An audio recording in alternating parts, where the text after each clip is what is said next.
Has America, one of the most powerful navies in the world, met its match with Yemen's Houthis? Some in the Navy and maritime experts say the Iran-backed group are defeating the Americans in the Red Sea.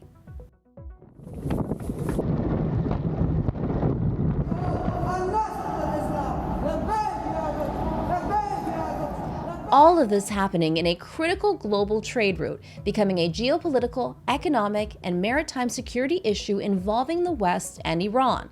We'll be speaking with former Navy Commander Tom Sharpe, who spent 20 years in the Red Sea with the Royal Navy. I'm Negar Moshahedi, and this is Eye for Iran. Tom Sharpe joins us from London. Appreciate your expertise on this hot topic. Thank you. Thanks for having me on. Tom, the Houthis are ramping up their attacks, and it's much more violent. Drones and cruise missiles are now accompanied with hijackings and ballistic missiles. According to the Joint Maritime Information Center, the Houthis have attacked nearly 100 vessels in the Red Sea and the Gulf of Aden since the war against Hamas started. The Houthis say this is in solidarity with the people of Gaza. As someone who spent 20 years in the Red Sea, have the Americans, and by extension the West, lost to an Iran-backed rebel group from the mountains of Yemen? Yeah, it's a good question. I wouldn't say we've lost, but we are losing. And we're certainly not winning. The end state of the Western alliance here, and there are many different formats for that, which is part of the problem, by the way, but we can come back to that. But the end state here is to reassure shipping, to get international commercial shipping flowing back through the Bab el-Mandeb Strait, through the Red Sea, and through Suez. And we are not achieving that. The Houthis' end state is to disrupt that shipping, to dissuade them from going through, and they are achieving it, and really have been since December. So yes, it's not lost, but but we're not winning. So why is the world's most powerful navy then failing to a rebel group? There are three ways the Houthis will stop firing. They have to stop firing, or shipping will not be reassured. Let's start with the basics here. So the Houthis need to stop firing. They need to, which they've been doing, as you say, for pretty steadily since the 19th of October. They didn't waste much time from 7 to 19, and as you say, the initial fanfare was this is in solidarity. Many, including myself, have lost confidence in that linkage now. I think it's just too much in the Houthis' favour to keep going. But back to the original point, there are three ways that they will stop, right? The first is that they choose to stop. The second is they're persuaded to stop. And the third option is they're made to stop. Now, if you look at option one, okay, we've already touched on the fact, I think they're unlikely to stop on their own now. They keep saying if there's a ceasefire in Gaza, they'll stop. I and some cleverer people than me and quite a few Yemenis don't agree with that for the reasons we said. There's just too much prestige in it for them now, too much money in it. So then you get to can we persuade them to stop? Now, who's going to do that? All eyes at this point turn to Iran, and we could probably come back to this. Would Iran do it? And perhaps more interestingly, if Iran told them to, would they listen? I think that's a really fundamental point here. But all of this lends itself to the sort of diplomatic solution, economic solution, the holistic solution to this that is absent at the moment. And then the third one is that they're made to stop. Now, there's only one country that can do that realistically, and it's America. And they've elected not to right from the start. They've been very backward leaning on this from the start in a way that, for those of us that have tracked US sort of Navy standard operating procedures over the years, was unusual. When the USS Mason was fired at in 2017 in the same area, they shot TLAM Tomahawks straight back almost immediately. So this whole thing has been backward leaning for all sorts of political reasons. But it's just engendered this sort of idea that the Houthis can keep going. To hit them hard enough to make them stop would be really difficult. I think there's a misconception that they're sort of, a bit naive, a bit exposed, a bit stupid, and all of those are wrong. Why would it be really difficult then?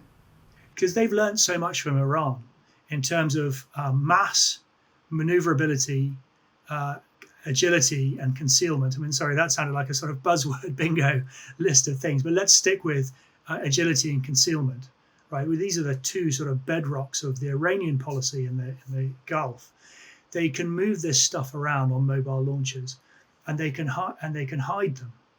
So you've got to, after firing a missile or a drone, the launcher moves. You've got a very short time period to identify where that launch point was and get after it. You've got to have, and to do that, you've got to have tremendous surveillance and aircraft airborne ready to strike at immediate notice. And that's very expensive, and of course the cost ratio is a huge part of this. And they hide these weapons really, really effectively through camouflage in mountains, in villages. Again, going after them is much, much harder than I think most people realize. Now, it could be done, but it would be massive. It would be a massive effort, and it would be very expensive. And how much are we looking at? Well, I mean, if you look at some of the missiles that the US have been using to fire at these drones, some of them are $6 million for one missile. So, some of them are way more than that. They're really high-end ones. So all in, if you looked at the fuel bill, the people bill, the ship bill, the missile bill from the operations at the bottom of the Red Sea, and you compared that to the Houthi drone and ballistic missile bill, the difference would be vast. And this is one of the problems, and I think perhaps one of the reasons why the US are leaning backwards even more right now than they were a few months ago. Now, I was watching the Ward Carroll YouTube show. I know you saw that as well. And he had on U.S. Navy Rear Admiral Mark Miguez, who was on a carrier strike group in the Red Sea, actually quite recently. He's no longer there right now, but it was a few months ago. And he suggested in that episode that he wanted to take more aggressive action against the Houthis, but also suggested that Washington instructed to avoid it, reportedly not to anger Iran. What's your reaction to that? Yeah, there's a couple of points here. The first is this is the US Navy, right? I absolutely loved working alongside them, and I did it many times. I was always very grateful that we were on their side, partly because just the sheer weight of combat power they bring to any situation, and partly because they don't mess around. They are very, very aggressive. They are very forward-leaning because they can afford to be, and it's in their DNA. So the US Navy in this situation would not have enjoyed for 1 second playing, as I call it, perma goalkeeper. They're down at the bottom of the Red Sea, whether it's the aircraft carrier, which is the Eisenhower for most of it, or whether it was the 3, 4, 5 cruisers or destroyers or whoever it was that was down there. They were being asked to play permanent goalkeeper, and not just the US, incidentally. The UK were there, and then the EU group, the Asperger's group. So there's been lots of ships down there playing perma goalkeeper. They wouldn't have enjoyed that for 1 second. I take you back to the Mason response. You hit us, we're going to give you a bloody nose back immediately.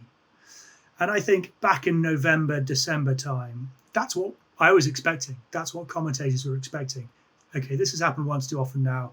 It's time to show them we mean business, and that never really happened. Counterstrike started in December, Poseidon Archer, but they were pretty limited, pretty focused, but didn't really have any effect. Again, if you look at the graph of the steady rate of attacks, they didn't really change. In fact, they haven't really changed over this entire period. So on the one hand, you've got the US Navy there who will be chomping at the bit to get into the fight. That's what they do, and it's what makes them so formidable. And then you've got the White House. There is clearly, and before the Admiral said all of this, there was clearly a disconnect. You could feel the rumblings. I mean, just operationally and tactically, what they were being asked to do, what we were all being asked to do, doesn't make sense. You're a sticking plaster playing defensively. So I can see why there's a disconnect. I mean, perhaps my final point is it's the US are normally very tight-lipped about these sorts of things.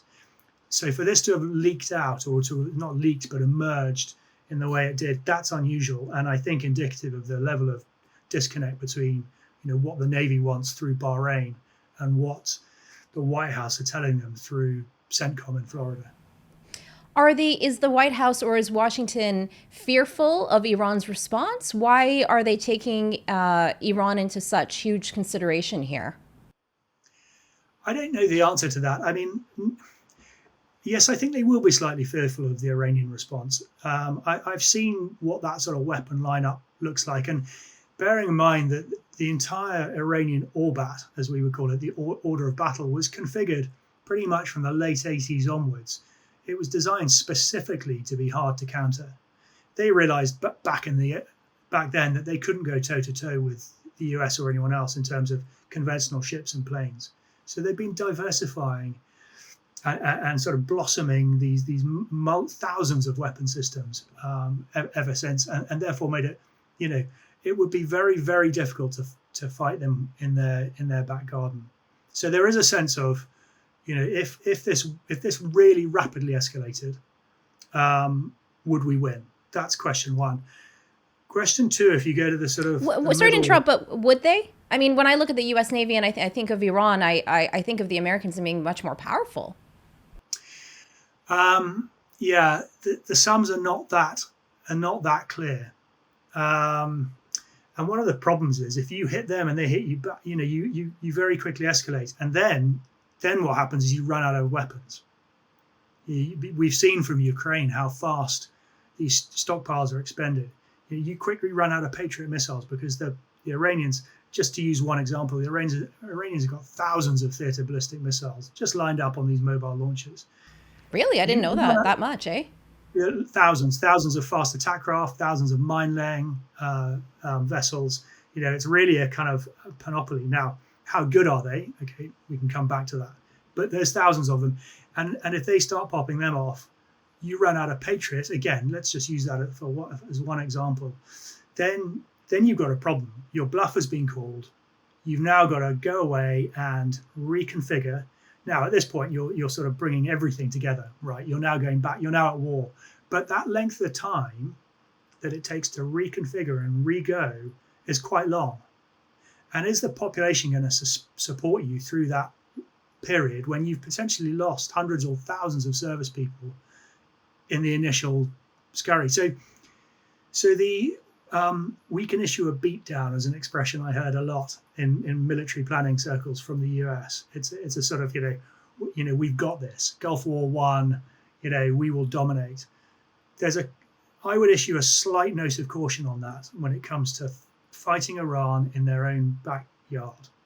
That it's not that easy. They've just got loads and loads of equipment there. Wow. Ready to go. And what do you suppose the Iranians are thinking right now that the Americans are not beating, rather, one of their proxies? What is going through their mind, and how would that embolden them further, potentially?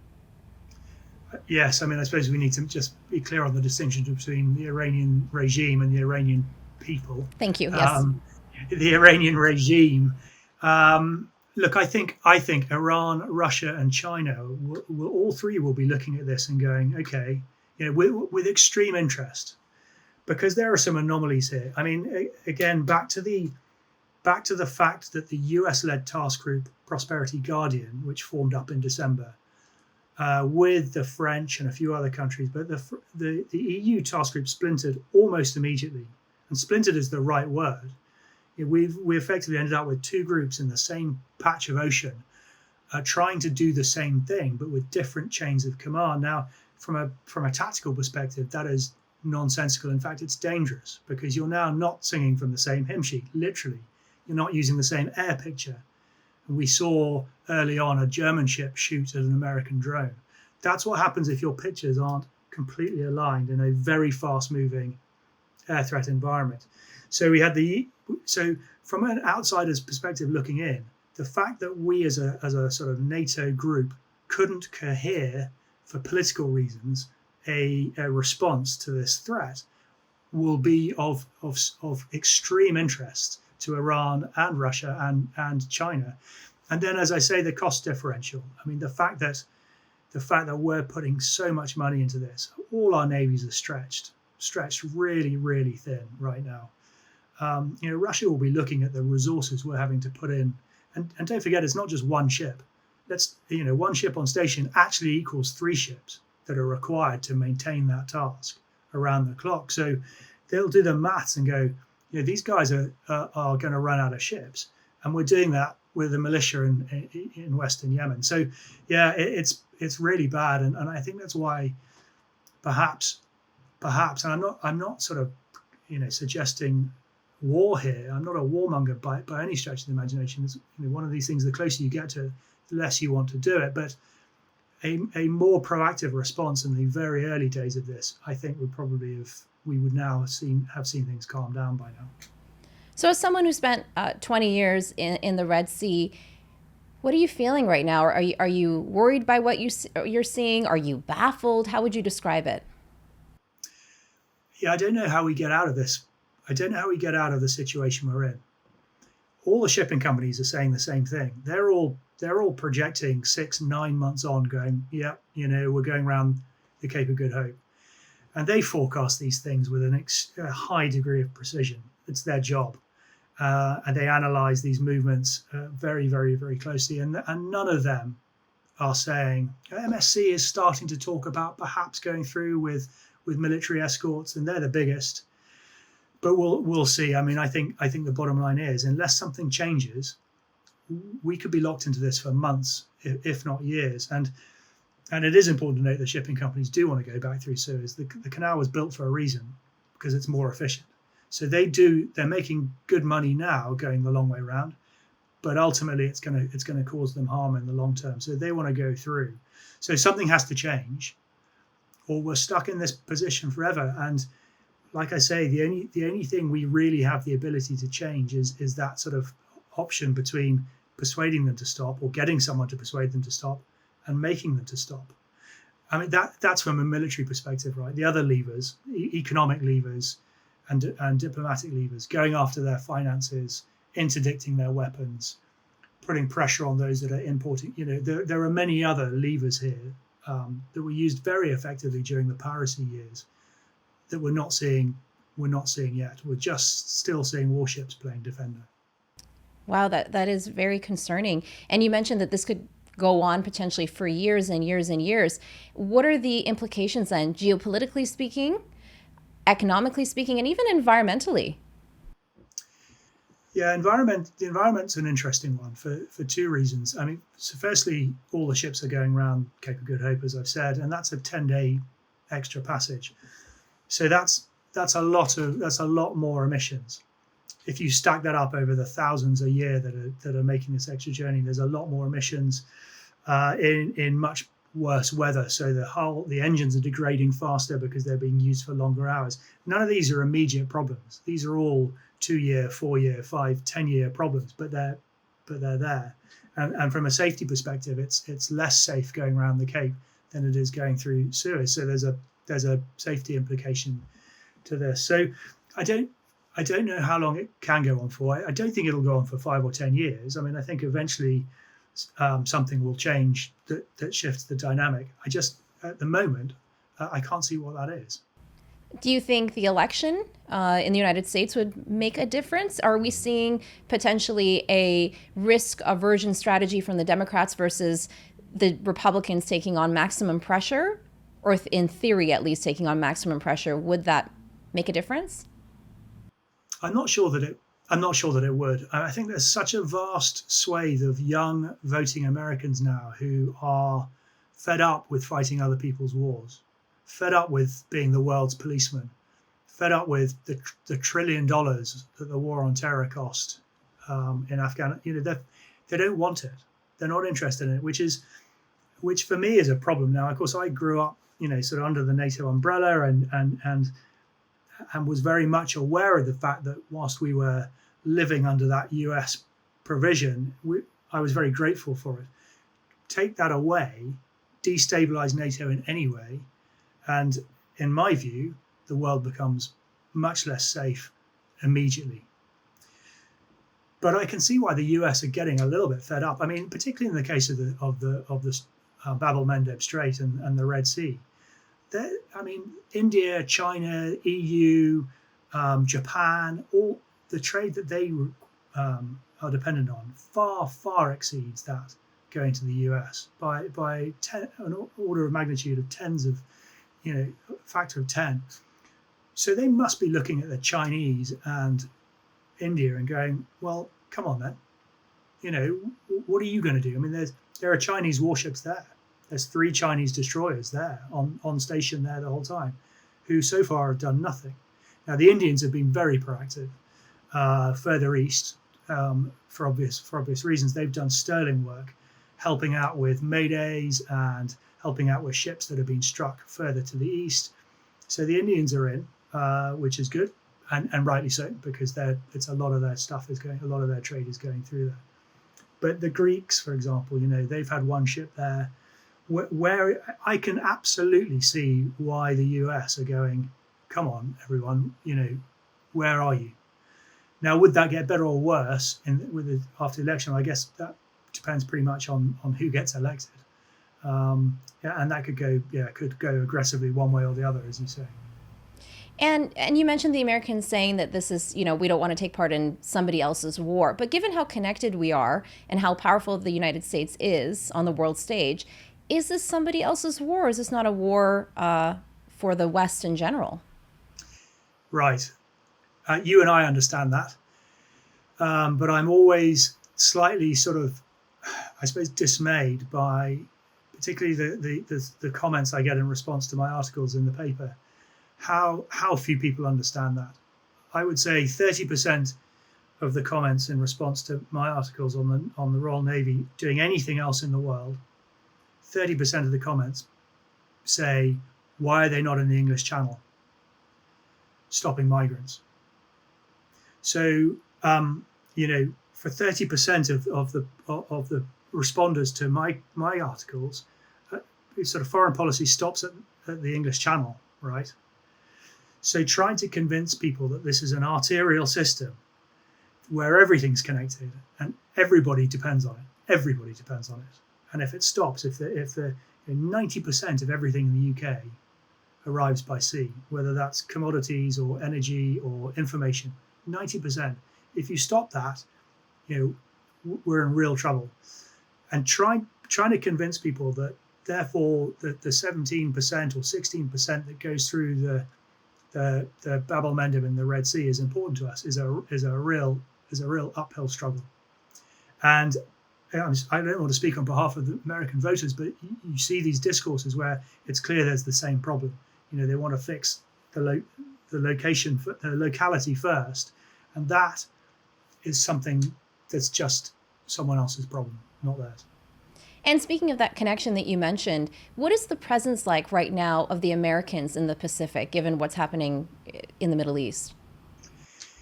Yeah, that was interesting when they sent 2 Pacific carriers to the Middle East. So the Americans divide the world up into these COCOMs, the combatant commanders, and they're pretty hard-walled. If you want to swap assets from one to the other, there's quite a lot of sort of wrangling and very high-level decision-making needs to go on. So General Austin, as DefSec would have made the call, right? PACOM, Pacific Command, you ought to give 2 carriers to the CENTCOM area, the Central Command area, because they don't have any. I mean, again, back to the tautness of our fleets. US Navy has 11 US aircraft carriers. They're in a 15 carrier world. They would need 15 to service the 3 areas, North Atlantic or the Atlantic, the Middle East and the Pacific to the required levels. They don't have 15, they have 11, and they've been working hard. So suddenly you get these tensions developing, which means that the PACOM carriers are transferred over to CENTCOM, leaving the sort of Western Pacific without carriers for the first time since about 2001. Which has had the China hawks in America up in arms, going, no, you're completely taking your eye off the ball here. That's a distraction. The Middle East is a distraction. I mean, the way they could sort of write off an entire region in this way, but the conversations I'm talking about. Middle East is a distraction. We should be focusing on China. So they're furious. But PACOM, they were very quick to show what they still have in the Pacific area in terms of warships. And it's pretty impressive from a Royal Navy perspective. You kind of look at it with a little bit of envy because they've got these amphibious ready groups, which every other country would call aircraft carriers. They just call them amphibious platforms. They've got tremendous numbers of destroyers and support ships, and that the entire sort of intelligence bubble and network that they can put over these ships that frankly are the envy of everyone else. So yeah, the Pacific is not empty of ships; it's empty of aircraft carriers, and that is significant, both in terms of combat power and optics. But they still have a great deal of stuff there. What the U.S. merchant trackers will tell you is that the U.S. Navy are woefully under on the ability to sustain conflict in the Pacific region. They've cut back on their merchant navy so much, and their heavy lift ships and their supply ships. They used to have hundreds of these things, and now they've got very, very few, and that's what's really concerning them, perhaps more than the absence of a couple of carriers for a few months. That's really interesting. And what conclusions do you think China is drawing from all of this if the Americans can't seem to be beating a, I guess you could say, relatively speaking, weak enemy like the Houthis? So China will have wargamed all of this in exactly the same way that we have, and by we in this case, again, I'm afraid I mean the Americans. They would have wargamed what the different stages of conflict with China might look like, and they'll have done it against a number of different start points. You know, the invasion of Taiwan is the one that sort of nearly always pops up. Back when I was looking at this, you know, from a Royal Navy perspective, we would trigger it in the Straits of Hormuz, and it would be one of their midget submarines firing a torpedo at one of our warships.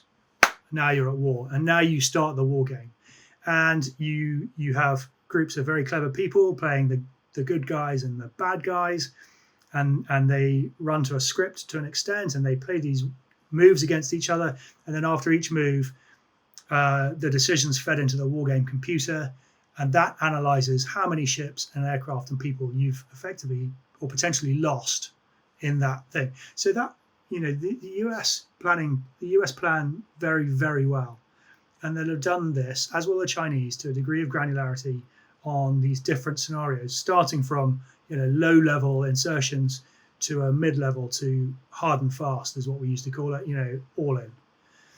And they'll have a calculus. Now, it is literally impossible for us, and thankfully so, to be able to dig into what that calculus looks like. And a lot of it is still based on assumptions. A lot of our assumptions about Iran were based on an efficacy of their weapon systems. I talked about thousands of ballistic missiles. You would make an assessment on how good are they, how reliable, how accurate are they, and from that cascades the algorithm.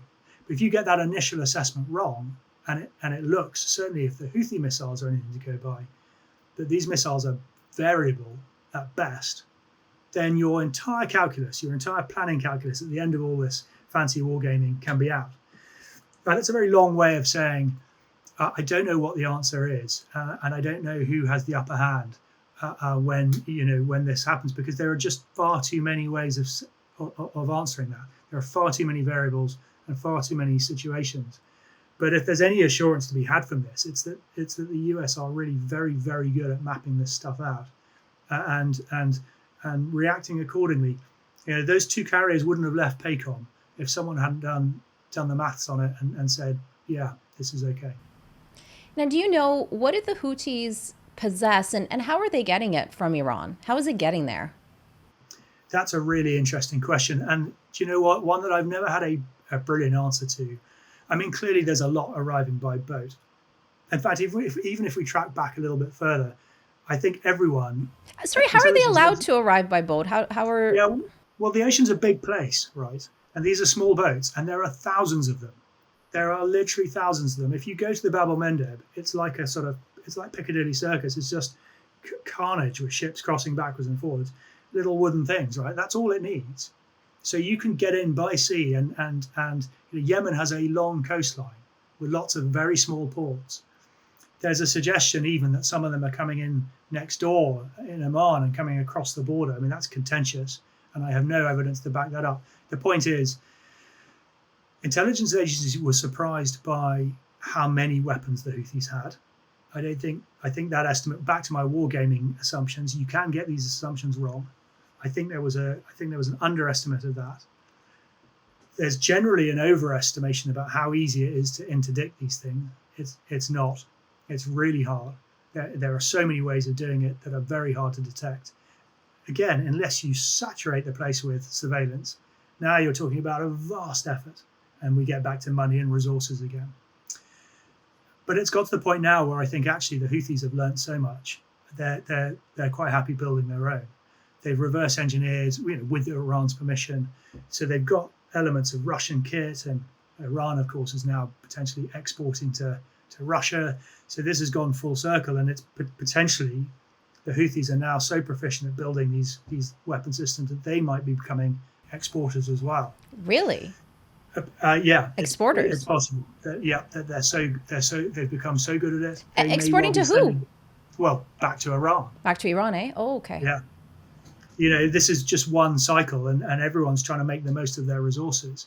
Iran have said, right, well, we can give you this, that, and the other, and the Houthis have said, well, we can give you this back. Now, again, it's the very early stages of that, and it doesn't matter. The point is, the Houthis have got lots of this stuff. They're very good at getting it in, and it now appears they're very good at making it. So, again, but these are the things that should be gone after every bit as much as striking missile sites. Wow. So then if they export it back to Iran, then potentially Iran could be sending that to Russia, would then be used in Ukraine, and it's all just one big mess and all connected.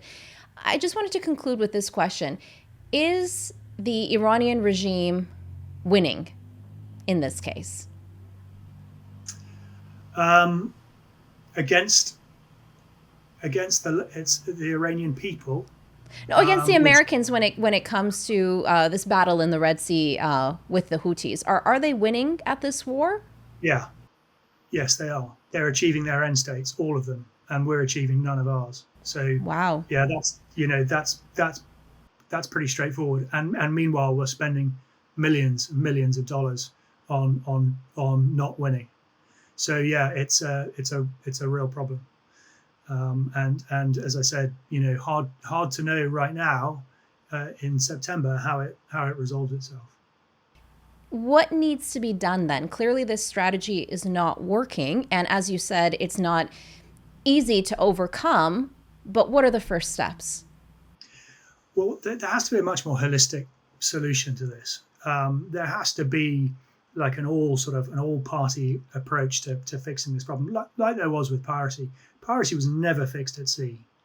Ships were there dashing around doing warship stuff and nabbing pirates, and it was good to be part of the solution, but it is only a part of it. Piracy was fixed. It was solved by breaking the economic models inland and by disrupting the economy of the whole thing. So, but now we get back to sanctions in Iran, right? Failure to sanction them way back under the early days of the the lifting of sanctions created the money for them to generate these weapons that they're now selling to Russia, that the US are having to sell, give weapons to Ukraine to counter. And it's exactly the same with the Houthis. Iran had greater capacity to give weapons to the Houthis. So by not keeping those sanctions in place or by lifting them, it's generated a vastly more expensive problem. So presumably stage one of the solution is to consider reimposing sanctions to make it more difficult for them to do these weapons. And if that turns up the heat internally in Iran, which of course is actually the end state in all of this, then that's probably one of the fundamental solutions. And then the economic economic restrictions in Yemen as well. The Houthis are making tons of money from all of this. Where's that going? Can we get to it? Can we stop it? Can we shut those systems down? Again, that's the sort of stuff that was done all over the place in piracy. It's one of the solutions to migration into this country. You break the economic model, the people profiteering from it can no longer profiteer, and they have to go and do something else. So again, there's all these other bits and pieces to this, and the diplomatic engagement with Iran in Tehran. Who knows what's going on there? Who knows which levers are being pulled? I mean, that is so complex, and you and I are so far removed from that it is impossible to know who's leaning on who's saying what to whom and what's having what effect. for example, back to the maritime, why are there two US nuclear aircraft carriers in the Gulf of Oman? Actually, one of them is now, we think, heading west to the Red Sea. But why were there two? That's a lot, and quite unusual. That is a lot. Back in the day, it wasn't unusual at all. But in recent history, it's been one or none. Now suddenly there's two. Now that's not a mistake. That's the machine turning and saying to Iran, look, you need to do X, Y, and Z, or we'll do 1, 2, and 3. So these wheels are turning. They're not working. So what's next is to find a way of turning those wheels with all the other things I mentioned, so that they do work. And then if the operations in the bottom of the Red Sea and can actually cohere better, and we put more ships into it, then maybe we can convince the shipping companies that it's worth going through. That insurance premiums will drop to the point where the big companies go, okay, we think this is safe now. Let's go. So there's just so many parts to this, all of which have to fall in line, and the advantages with the home team, as it always is. Well, thank you so much, Tom. That was a really insightful and somewhat, concerning conversation about the state of the world, but I really appreciate you taking the time to break all of that down for us. Thank you very much. Thank you. You can always weigh in on the discussion in the comments below. We'd love to know what you think, and hit the like button. The Eye for Iran podcast series is created by Iran International, the go-to destination for expert Iranian news in both Farsi and English. For more, head to our dedicated English website, iranintl.com/en.